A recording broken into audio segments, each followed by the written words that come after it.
जनता के सवाल है। एक तो लोग महंगाई से बहुत त्रस्त हैं, आपने जवाब दिया गोलमोल, लोगों को समझ में नहीं आया। सॉरी, जो महंगाई पे सवाल पूछा गया था, शायद प्रभु जी ने पूछा था हाँ जी, कि देश में इतनी महंगाई है, उसका आपने बहुत ही डिफिकल्ट आंसर दिया। शायद आम आदमी को समझ में नहीं आएगा। मेरे पास किसी का प्रश्न आया कि समझ में नहीं आया मैडम ने महंगाई पे क्या बोला। दूसरा मेरा प्रश्न मैडम बेरोजगारी के ऊपर है। आपने कहा लाखों रोजगार सृजित होंगे।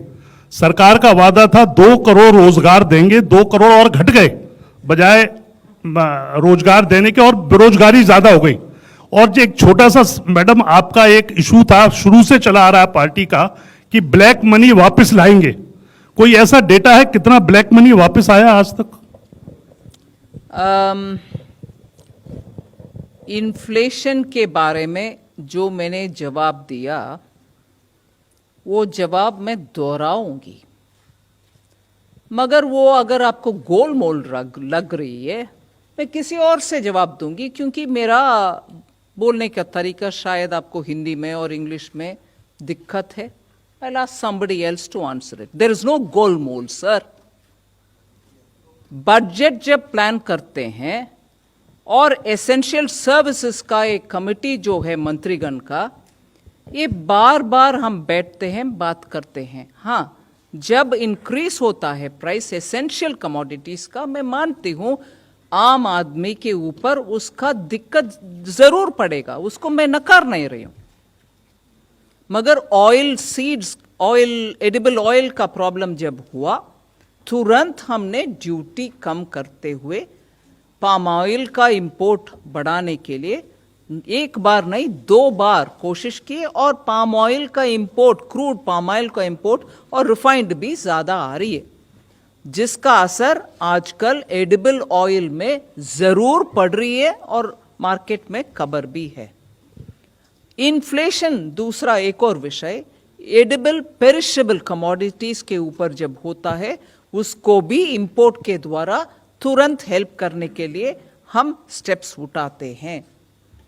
फिर ऑयल सीड्स भारत देश में भी कल्टीवेट हो, उसका उत्पादन ज्यादा होने के कारण हम आत्मनिर्भर हो एडिबल ऑयल में, उसका भी इस बजट में एक अनाउंसमेंट हुआ है। ऐसे करके बहुत सारे कदम हम उठा रहे हैं। एक और विषय, सिंपल टेक्निकल बात मैं जिक्र करना चाहती हूं। हाँ, जरूर जनता के ऊपर प्राइसेस के वजह से जब ट्रबल होता है, उसमें एक्शन लेने का जिम्मेदारी सरकार के ऊपर है, और हम बार बार उसके ऊपर कदम उठाते आ रहे हैं। मगर टेक्निकली 6% से ज्यादा कभी ब्रीच ही नहीं, छोटा इधर उधर 1 महीना हुआ होगा 6% ब्रीच करने का इन्फ्लेशन का विषय में। मैं याद दिलाना चाहती हूं, इस सरकार 2014 से लेकर आज तक we have not allowed it to go to double digits। जो याद होगा आपको, उससे पहले 2014 से पहले it was always in the range of 10, 11, 12, 13, even food products। इसलिए इन्फ्लेशन के ऊपर इस सरकार की ध्यान कभी भी ज्यादा है, और एक्शंस भी तुरंत हम लेते हैं। अगर ये भी आपको गोलमोल लगता है, मैं किसी और से भी जवाब देने के लिए बोलूंगी। ठीक है, बोलिए, चूज करिए किसी के।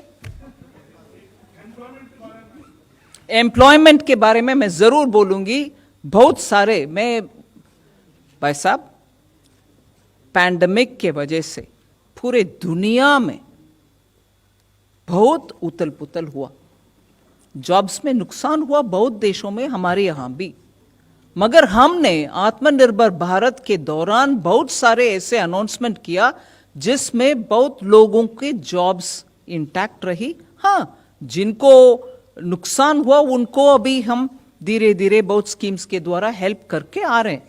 ये नहीं नकार, I am not denying that there has been impact on jobs, मगर एकदम कुछ नहीं किया वो सही भी नहीं है। कल का इकोनॉमिक सर्वे में अनंत नागेश्वरन जी और हमारे principal economic adviser, I think his here, Sanjeev Sanyal, इतना विस्तृत रूप में जॉब्स के लिए क्या क्या पिछले साल में हुआ वो डिटेल दिए हैं। मैं संजीव से बोलूंगी आपको जरा इंफॉर्मेशन शेयर करने के लिए. हाँ, so it will help you to know. Thank you. Number 260. Somanathan wants to. Okay, yes. Just specifically on job.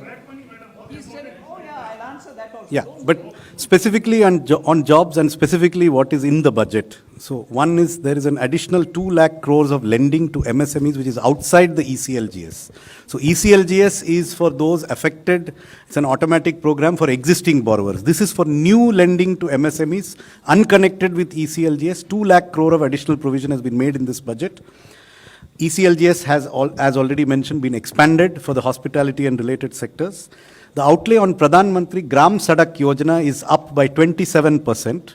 And in addition to that, a provision is being made that in the capital expenditure support to state governments, if state governments have certain priority projects in PM Gram Sadak Yojana have been identified, we will even take the 40% state share on those components so that the states have no burden in carrying out these works. These are extremely labor intensive projects, and in addition, of course, there is a huge increase in capital expenditure. It has a very high employment effect. We have a new scheme for the Northeast, which is abbreviated as PM Divine, which is the PM's development initiative for the Northeast. This is a gap-filling scheme where if something doesn't fit in any existing scheme, Northeastern states can post those projects to this fund, and this fund will give 100% funding for those projects. And they are livelihood-driven projects. In addition, we have the production-linked incentive schemes where we expect 60 lakh jobs to be created. Most of them are getting rolled out now one by one. So there are a number of initiatives in this budget, quite apart from what has been done earlier. हम बार बार देते आ रहे हैं. Actually, sharing of information विदेश से, Switzerland से 2018 के बाद में से शेयरिंग हो रही है. विदेश में जो अकाउंट्स है उनमें कितना पैसा पड़ा हुआ है उनको वापस ले आने के लिए. सो वो शेयरिंग के मुताबिक जो इंफॉर्मेशन आते हैं उसके ऊपर we are working every account by account for black money to be brought. And another thing, today the NPAs in the banks are coming down. Banks are getting the money back of those who have fled the country. Having taken the money of the banks and having gone out, वो पैसा जब वापस आ रही है वो भी in a way partly black money ही होता है जी, जिसका टैक्स नहीं भरा, बैंक को पैसा चीट करके चले गए. मैं ये नहीं कह रहा हूँ पूरे के पूरे वो ब्लैक है, उसमें भी ब्लैक मनी है.